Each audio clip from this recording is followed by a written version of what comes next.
Going Commando with Angela and Dana is brought to you by finduniquelyyou.com. Everyone has a story. I have a story. You have a story. We all have a story. As I see it, you have three choices. Allow your story to define you, use it to excuse you, or utilize it as a method to empower you. It's your life. You have the power. You choose. Rewrite your story on finduniquelyyou.com. We're shedding our masks and breaking down walls. Hell, we may even drop our drawers. That's right. We're Going Commando with Angela and Dana.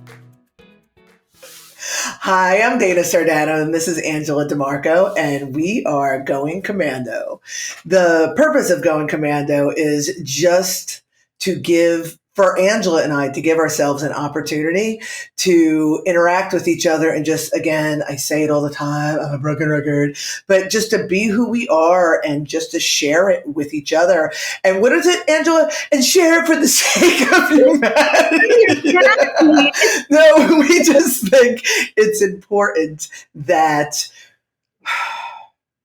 people I don't even know how to say it, are given permission to just be who they are, not have to worry about their critics or worry about what people say and how they look at them and perceive them. And we're just doing it, A, because it feels good, but B, to say, you can do it too. Does that make sense, Angela? I'm a bit. And what I mean for the sake of humanity is not like our particular words are important for the sake of humanity. Yeah.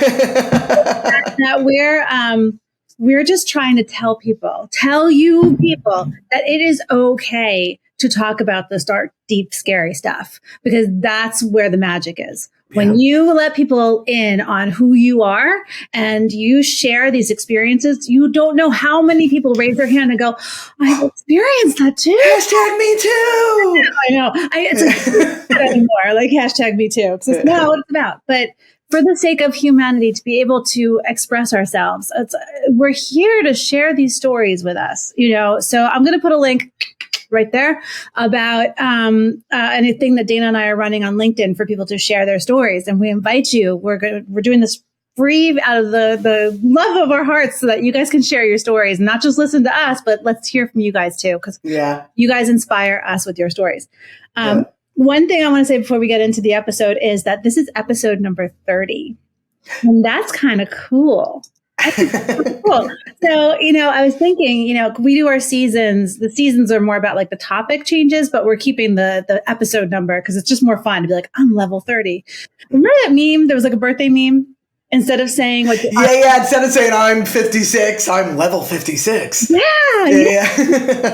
It's like game over. Like you don't die, but game over. So we are at episode 30, and I think we've like found our groove, found our voice. Mm-hmm. And the reason why we're doing our podcast now is to help people, to share their stories, to feel safe, to be authentic, but also to shed a light on what we're doing in our business and all of that other good stuff. So more on that later. But we are in season 3. So we're celebrating the season of 10 Recommandments. Dana wrote this book, 10 Recommandments for Personal Empowerment. Yeah, right. And so each recommandment, she has these, great personal anecdotes, and then like how she learned the lesson, and then she gives you kind of like a how to do it. Like she's not like, here's the steps. So she's like, here's my messy experience. Here's how I handled it. And then and there you go. So we're celebrating 10 Recommandments, and we're on the third part of Recommandment number 6. Yes. Oh, is that my cue? That's your cue, girl. Okay. I got it in a book. Okay. It's authored by Dana Sardano. I don't know. Okay. The 6th recommandment. I shall not judge, attach, or expect anything from anyone or any situation. Rather, I shall recognize and understand that judgment, attachment, and expectation rob me of my peace. So, beautiful. I love this chapter so much. In this book, there were clearly 10 recommandments based on the title, but recommandment 4 and Recommandment 6, I went off because there's just so much value in all of it. And this is the Sixth Recommandment. So in the previous episodes, we talked about judgment and we talked about attachment. And today we're going to talk about expectation. And I just want to open with a general idea, and we will go from there. Firstly, we talked about this before. When discernment goes off the rails, it becomes judgment, right? When commitment goes off the rails, it becomes attachment. And when intention goes off the rails, it becomes expectation. So what I really want to talk about is the difference between intention and expectation and how expectation fucks us up. Really does. Really Yeah. does. So with that said, what are your thoughts, Angela? I was thinking about this as, there's so many, like there's minuscule levels that rob us of our peace, right? Mm-hmm. Little expectations of, I expect him to be home at a certain time and he's not. And that's my expectation. And then I was thinking about, I got up early this morning to go to a group called Dear Leaders run by Ian Gregg. He's in the UK and he runs this Friday coffee chat kind of thing for a bunch of founders. And every week he has somebody presenting and talking. And it's just communication and it's great. And if anybody wants to, I'll put a link in the comments to connect with it. It's on LinkedIn. And the woman today, Laura West, who was running the presentation, was like, why do we start our businesses? Like, where do they come from? And I said the story. I started because I lost a baby. That was really the where this all kind of came from, right? But everything. So I was thinking about that and the expectation I had on, like, grief is the result of expectations. Yeah. So the real that's so deep. I know, right? I'm so wicked smart. I get at 5 a.m. But I had the reason why it was so, and there's no right or wrong way. Obviously, you're going to grieve situations. You're going to grieve things that you expected to be a certain way. It's just life. It's attachment as well. Yeah. That's what I've said this before, that attachment, expectation, and judgment, they're the sisters. They all go together. Yeah. So not only did you have an expectation, but you were attached to that expectation. I'm sorry, continue. Yeah, no. And that's just basically it. Like the minute we got to 12 weeks when I was pregnant, we were looking at bigger cars that could have 2 car seats, third rows. Yeah. We were planning. And then to have that go away in the blink of an eye. I was expecting to have 3 living children. That was my that was what my family looked like. I was like, oh my God, that's so expensive to fly with 3 kids. All of that, and I'm a plannerton. So of course I'm like rearranging the house and doing all that stuff. Yeah. And then, even a friend's husband just died. And they were only together for 6 years, but they had these magical 6 years together. Like, think about that, that expectation of the life that she was going to live, you think. And so I know that's very, very heavy on the expectation side, but it's like, it can go from so super small, like, he said he'd be here at 6 and it's 7 o'clock. Expectations of behaviors and stuff. But so that's where I'm at today. Maybe I'm just exhausted. I apologize. Okay, the smell of death. I'm going to chime in with something kind of cute. Okay, so again, expectation robs us of our peace. But the obvious question is, well, how do we not expect things? But again, it's that attachment to that expectation, because intention is having like a goal, having a vision, seeing where you're going, right? But when you do that, you can do that without the attachment. And that's where the heaviness of the expectation comes. So when we want something, again, and we've talked about this before, when we want something, anything, oh, I want a good job, or I want to make a lot of money, or, I want to meet a nice guy, whatever it is. When we want something, oh, I want a nice car, right? What we really want is the feeling and the energy of what that is. We've talked about this a billion times, right? So if I want to make a lot of money, really what I want is financial freedom. Really what I want is freedom, right? So because that's what I want, to be able to do what I want, right? I want to be able to do what I want. I want to not have to worry. I want these things. This is what I want. If I can have that a way where I'm not making a lot of money, I'm fine with that too. But that's really what I want. I want to go where I want. I want to do what I want. I want to do those things. So if my intention is to feel free, and even to make a lot of money, but to feel free, then I can let go of the expectation of how that happens. And you hear avid spiritualists say this a lot. Decide what you want, connect with what you want, but let go of the how. And people like me and you, Angela, are like, no, this is how I'm going to do it. You know what I mean? But what happens is it always sets you up for disappointment. And what it does too, and this is really important, is it takes the gratitude out of things. Mm. When you expect something, you lose the gratitude. Now, here's my silly little story. So I went for a walk this morning, and as I'm walking, there's an area where there's about to be construction, like they got the sign on it and stuff like that. And the grass is starting to be, there's a little, like a lake area, like a pond thing, and the grass is starting to grow. And as I'm walking, I'm looking and I'm noticing how tall the grass is getting. But I'm understanding that they're just letting the grass grow because they're about to tear everything down. And I'm walking and I'm staring at it. And of course, you know that I'm weird. I start thinking about all the ecosystems in there and what that's like, and, you know what I mean? And be happy in this little pond. Yeah, and so I'm thinking about all this, and all of a sudden, as I'm looking, the grass has to be a foot tall. I see this little bunny head in the grass. And we make eye contact, and I swear to God, I got giddy like a child. I was like, oh, I got a bunny.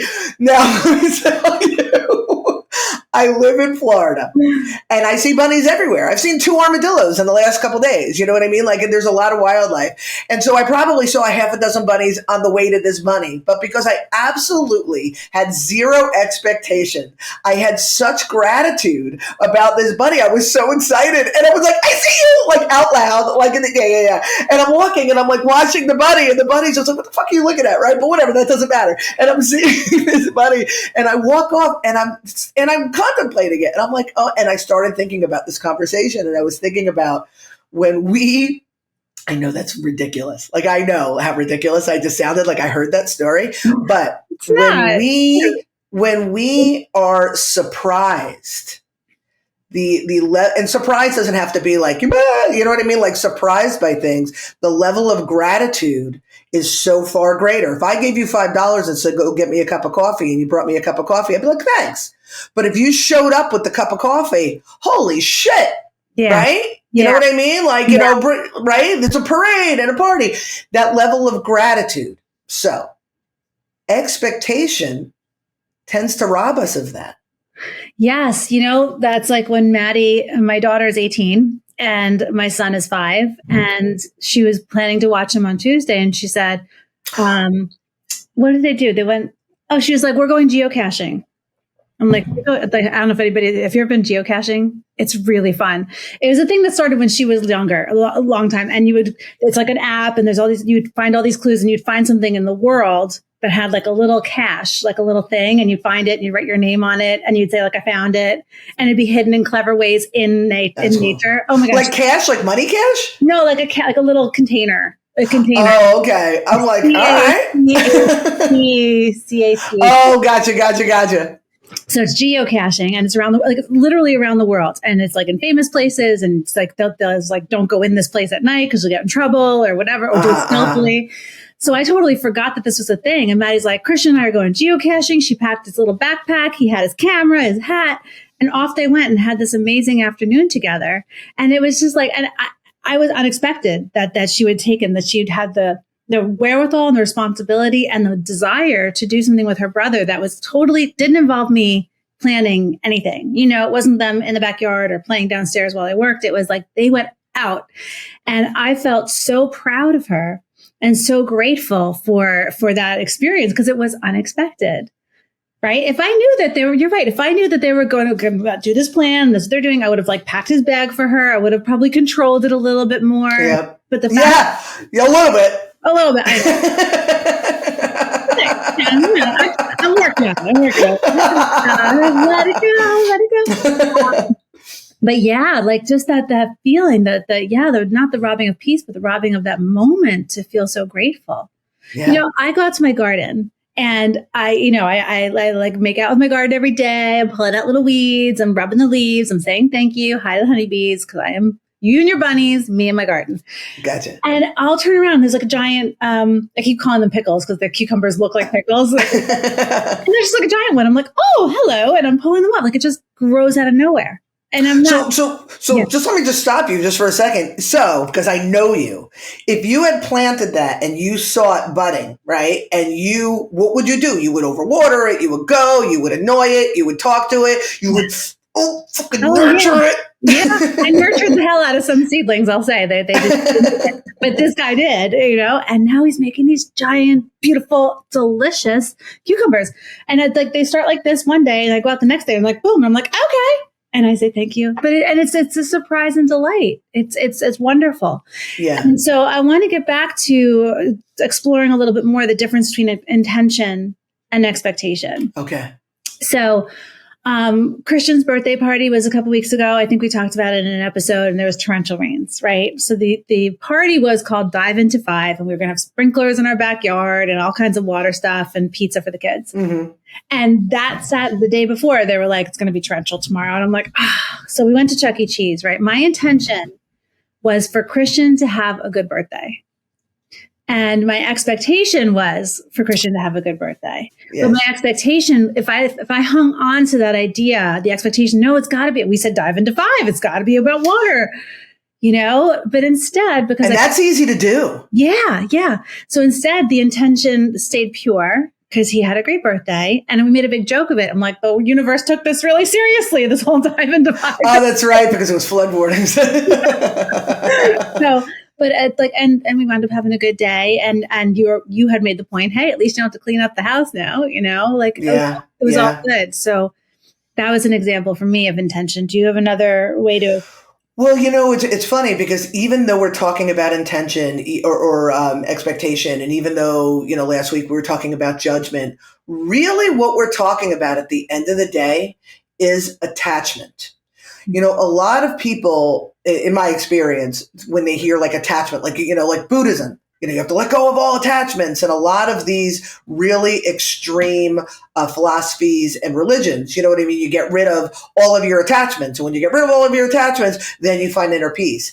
And when that's taken to the extreme level, people start giving away their stuff. People start, living alone because they can't be in a relationship because there's attachment there and there's all of those things. And they're losing sight of the reason why we're even here on this earth. We're here to live. We're here to have relationships. We're here to love. We're here to lose. We're here to experience it all, right? But the attachment is as simple as accepting the change. Mm-hmm. Right? So when you had an intention, you wanted Christian to have a good birthday. You had all these ideas around it, which is great. We're going to do a slide. We're going to do this. We're going to do that. But when life happened and things changed, you had to change your expectation of how that shit was going to go down. Yes. And when you were so free in doing that and accepting and really allowing and surrendering and all those big words that they throw around again in different religious philosophies, you had a wonderful day. And that's really all it comes down to. Yeah. When we stop expecting that this is how it has to be, that it should be this way, there's your judgment. And we just let go and say, what do I want? How do I want to feel? I want to feel good. I want to feel joy. I want my son to feel good and to feel joyful. I want all of that. Okay, however that looks, I'll accept it because at the end of the day, this is all I want. Mm-hmm. So that's really that whole idea of intention turning into expectation and expectation, causing us misery. Yeah. Right? And again, I'm talking to myself too. I have all these ideas of how my shit's going. Oh my God, I wrote a book. I'm going to put this book out and I'm going to sell millions and millions of copies. Wah, wah. It doesn't always happen that way. Yet, 100%. But in my head, I was going to come out of the gate and everyone's going to be like, oh my God, you're so smart. This is so great. Oh my God, and uniquely you. I was like, it's okay that, we're starting out. We're going to be fine. In 4 months, we're going to build an MVP and it's going to be so successful. We're going to be great. We had all this expectation. But at the end of the day, what do we want? We want to be creative. right? Uniquely, right? Yeah. Be creative. We want to interact and have experiences with like-minded people. Yeah. We're doing that. We want to make a living doing that. Yes. And that's the intention. That's what we're doing. Everything else is going to figure itself out. Yeah. Yeah. And so yeah. that's my 27 cents. I love your 27 cents. And, there's something about, I'd like to focus a little bit on business, right? Mm-hmm. There's so many people in our network now that are just like amazing, and they're founders, and we're going through it too, right? We're still building a business, and we are pivot. Pivot. Here we go. Pivot. Pivot. Pivot. Pivot. Pivot. Pivot. Shut up. Shut up. Shut up. But yeah, it's the being able to pivot in life, but especially in business, right? Because everything is constantly learning and changing, and we're growing, we're changing as founders, we're becoming different, our desires become different, our intentions become different. Yes. And yes. It's really important to have that flexibility, to just focus on that big picture. What do I want to achieve here? What's my purpose? Like, why am I doing this? Just stay focused in that moment. And then when things come up, if like you say, we throw spaghetti at the wall, some's going to stick, some's not. Yeah. And that's okay. Yeah. Like, don't be like, oh, you don't focus on the noodle that fell, focus on the one that's stuck or stuck for a little while and hung in there, but it's not quite ready yet. Right. We've had some of those. Yeah. Yeah. It's very difficult to discern when it's time to make the change or when it's time to pivot, right? Like, I can't help it. I don't even my kid, my younger one didn't realize that the word is pivot and the word is divot, because anything with an it becomes ought in my house, right? So Yaya's like the blah blah divot. We're like, I said to her not too long ago, I'm like, Yaya, when you go out in the real world, just know that the world is divot. She's like, what do you mean? I'm like, your parents are insane. Just know, I don't want you walking around going divot, pivot. Anyway, back to this. I had no idea what I was going to say. Oh, when is the right time? Like in business. In business, in relationships, especially, because we believe, we're conditioned to believe we're supposed to like put up with a certain amount, or we're supposed to, drive it home and, no matter what the expense is. But really, our greatest pivots, I'm an adult, our greatest pivots were when it got so uncomfortable for one or both of us, mm-hmm. that one of us had to have the courage to say, this isn't working for me. Yeah. Usually, you know what I mean? Usually it was you. It was me. I was trying to be. I can own that. When one of us had the courage, but seriously. All right. So then I'll say it had started in November. Yeah. I had to say, this is uncomfortable for me. We're doing all this and I don't feel seen and heard. Mm-hmm. And I feel like I'm putting all this into it, and and we did it. We did a pivot. And then in January, that clearly the first one wasn't enough. Mm-hmm. And I got a little bit louder. Mm-hmm. Dear Angela, suck it. Fuck you. Love, Dana. You're like, it's not a breakup letter. I'm like, could you read this? One day we're going to have to publish that letter, because the argument between us, Angela's like, that was a total breakup letter. I'm like, it was not. I was just, you weren't hearing me. I'm like, hello, I'm over here. Hello, I'm over here. And I'm like, it's over. And think about that. We do that in relationships all the time. This is what I need. This is what I need. And then we're often told, and this is not everybody, but we're often told, you don't need that, or you don't need that, or that's not true. And you're like, I remember being guys, because you see, I'm an open book. I'm like, I am giving you the roadmap. Yeah. I'm telling you what I need. I'm telling you how I feel. And you're telling me that that's not true, like, because they can't meet that need.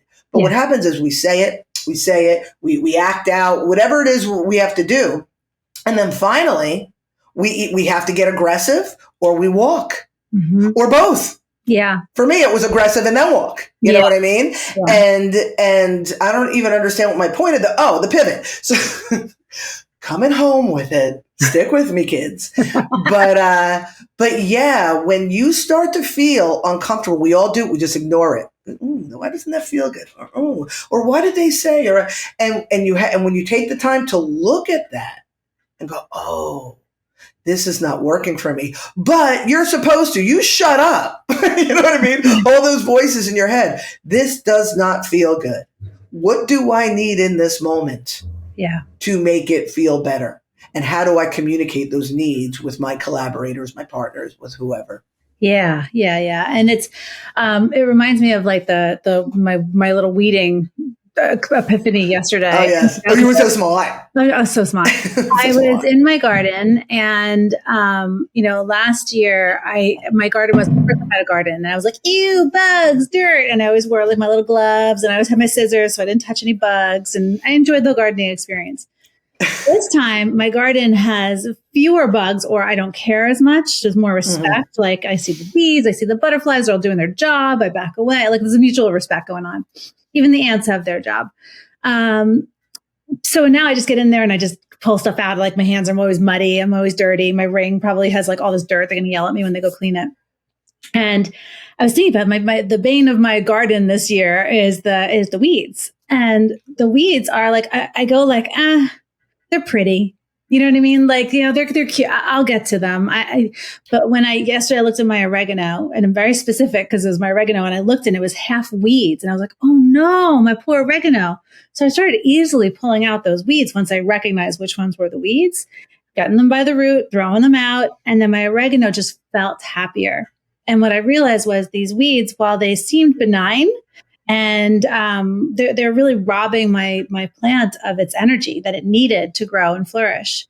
And that's like our life, right? Our life is that we have, these things in our life that seem fine on the surface, and we can live with them. And we convince ourselves it's okay. Oh yeah, that weed had a flower on it. Ooh. Yeah, it's not hurting anything, but And you know what? I think weeds are beautiful. Like I love dandelions, make a wishy, and my God, tell the universe what you want. My favorite thing in the whole world. I'm blowing a wishy. It's just like, oh. But if I'm trying to grow sustenance in my garden, one thing has to go, right? And so I can choose to let the weeds thrive and let them take over the garden and just enjoy their beauty. Or I can take them out and let my sustenance and the things that I need, that I want to grow so I can eat it and feed my family. So, there's so much in my life right now that I can start to say like, ooh, that's a weed. That's a weed to deal with. And I can make the decision that I'm going to deal with it or leave it. But as long as I recognize that it's robbing me of the energy that I need to flourish in other areas of my life. And, the expectation that those areas of my life are not going to flourish until I handle that weed.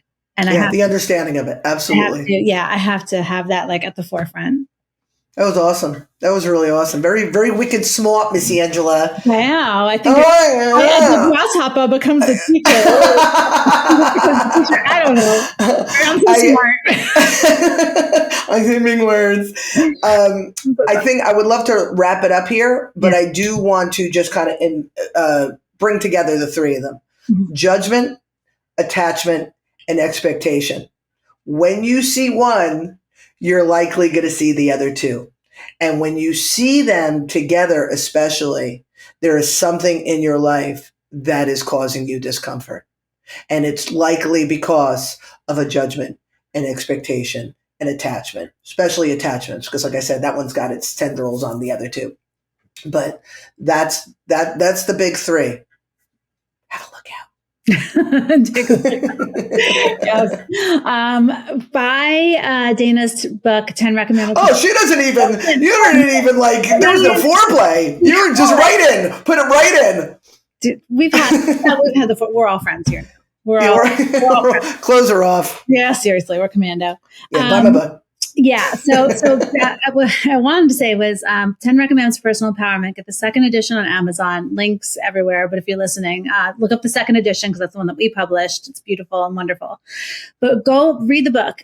At least read the Recommandments and then come back and watch these episodes. And we would really, really, really love for you to comment on your experiences. If you have any questions, if you want to take it a step further. Dana has live workshops that she teaches on finduniquelyyou.com where it's all about 10 recs. There's like an intensive that's only 3 hours. And you start with easy as 1, 2, 3, the first 3 recommandments. And you can chat with Dana right away. You know, get the book, read the thing, read the recommandments, find your experiences, have your questions, and she'll help guide you. Sometimes it's my favorite. I know, because sometimes I'm like, I don't have the awareness. I can't do anything about it. Right. And our pivots have come because I did not have the awareness of it. You know, once I realized like how much I was hurting you or how much you were unhappy, it like broke my heart. I'm like, oh, okay. Now I know what to do. Now I can take the steps. I can ask the questions, make sure I've got your back. But I wouldn't have known that because I just didn't see. I had my own blinders on. So sometimes we just need to be like, Dana, help me see what this attachment's all about. Why am I unhappy in this situation? I think it's fine, you know, but like, it just really helps. So the live workshops are amazing. There's also a video on demand that she did, a course that's a super cheap, long time. It's an hour. You get so much value out of it. It focuses on recommandment number 2. And then there's the journal. So we have the 10 Recommandments journal. It's contemplation. And she guide you through some stuff, and it's just all good stuff. So this is all on finduniquelyyou.com. Go check it out. Uniquely Phenom collaboration. That's our main company here. So if you go to uniquelyphenom.com, we are running a storyteller series on LinkedIn, and I'm not going to tell you too much about it now, but please go check it out if you want to. Opportunity to share your story under 9 minutes, of course. But share a moment where you stepped into your greatness and let people in your world just really get to know you. Celebrate you. Celebrate you. Like we all deserve to get cheered on, you know, like we're all rooting for each other. At the end of the day, that's really like, if you're listening to this, you're someone who's rooting for the sake of humanity. All right. So with that, have a great week. Thanks for watching. You're amazing. I love you. Don't forget to laugh. Don't forget to laugh. Thank you for watching this episode of Going Commando, Season 3, 10 Recommandments. We're so excited. Please subscribe to our channel so you too can become empowered.